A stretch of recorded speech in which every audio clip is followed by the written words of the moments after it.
ये गिलास है। हाँ ये गिलास है। ये गिलास है। हाँ ये गिलास है। ये गिलास है। हाँ ये गिलास है। कितने आलसी और सुस्त इंसान है, जैसा ये कह रहा है वैसे ही मान रहे हैं। हालांकि थोड़ी सी अकल इस्तेमाल करके ये सच जान सकते हैं। ए, हो सकता है ये झूठ बोल रहा हो। ये झूठ नहीं बोल सकता क्यों नहीं झूठ बोल सकता? क्योंकि उसने दाढ़ी रखी हुई है, नेक आदमी है। ये गिलास है। हाँ ये गिलास है।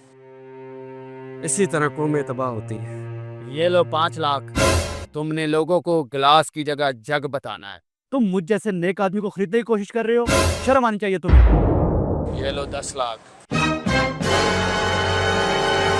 ये जग है। हाँ ये जग है। ये जग है। हाँ ये जग है। अरे ये जग नहीं है, गिलास है।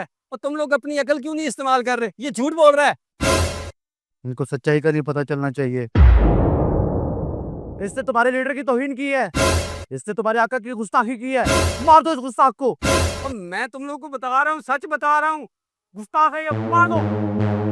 गुस्ताख कहीं के, गुस्ताख कहीं के।